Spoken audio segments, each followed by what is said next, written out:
doesn't get better than this. What's up everyone and welcome to Potato Monster's League of Legends Top 5 Plays Hexakill Edition. Without further ado, let's get into our number 5 play with the Muni on the Queen of Resets, Katarina. In the beginning, we see blue team rushing down Baron as the friendly Lee Sin moves in and goes for the steal, but blue team gets it and he pays for the attempt with his life. Now left in a 5v6, red team is in trouble as blue team immediately looks for a fight with their fresh Baron buffs. We see Katarina waiting off to the side and then she sees an opening and goes in on Thresh for the kill, using the reset and Zillion's bomb to start rampaging the enemy team. One by one, the entire enemy team crumbles as Katarina does what she does best to clean up the 5v6 and pick up the Hexakill.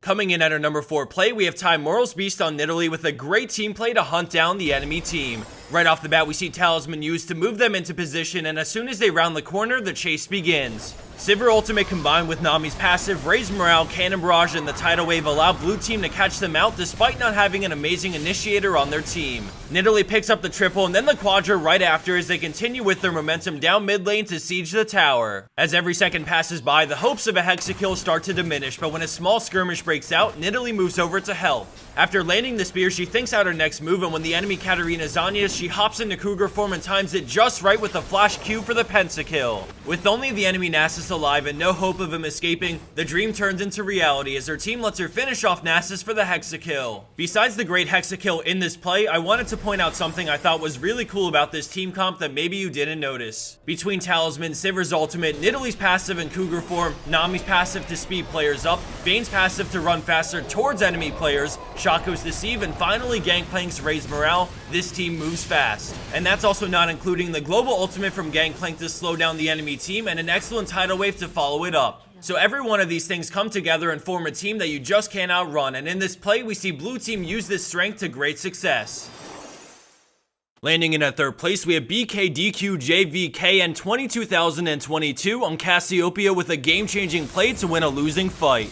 At the start, we see red team lose 2 players almost immediately, leaving Amumu surrounded by enemy players and in a terrible spot. He takes the only way out and flashes over the walls. The friendly Queen goes down, leaving red team with only 3 players alive. We now see Tryndamere coming around the side to help out, and Cassiopeia is right behind him, and right as Amumu goes down, we see a beautiful 5-man ultimate, followed by an arsenal of different poisons to melt down the enemy team. Left in a 1v1, she pumps out tons of DPS on Aurelia, securing the pentakill in a fight that looked amazing at the start for blue team. A few moments later, she decides to get mid lane pushing before recalling, but then out of nowhere, the enemy Graves shows up, but he's no match and goes down shortly after for the unofficial Hexakill.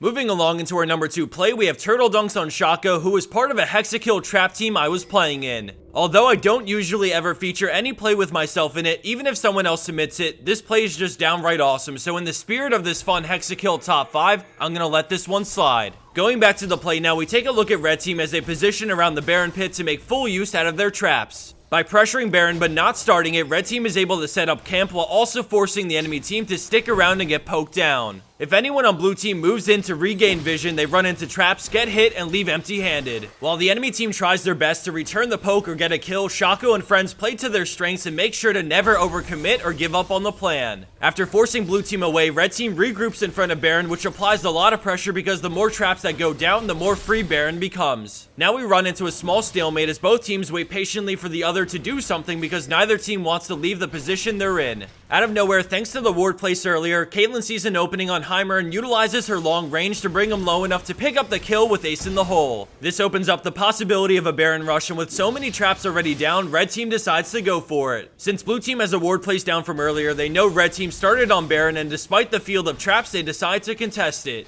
We see Ahri Spear rush in and immediately get feared as Shaco secures Baron and the fight erupts. Thanks to all the traps placed from before, the turrets from Heimer, and some solid team fighting from everyone, red team takes 4 kills total and a Baron off of this play, winning the game shortly after.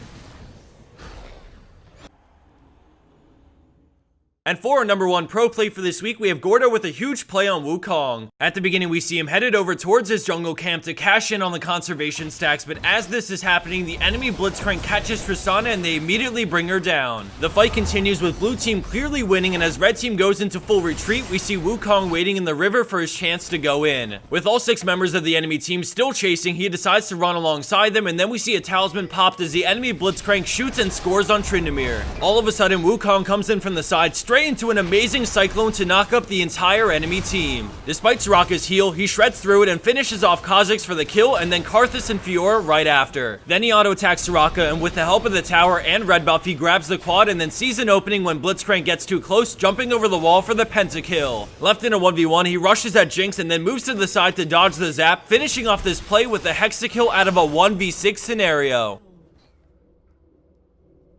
Thanks for watching, everyone, and I'll see you back here next week for some more high-quality League of Legends action.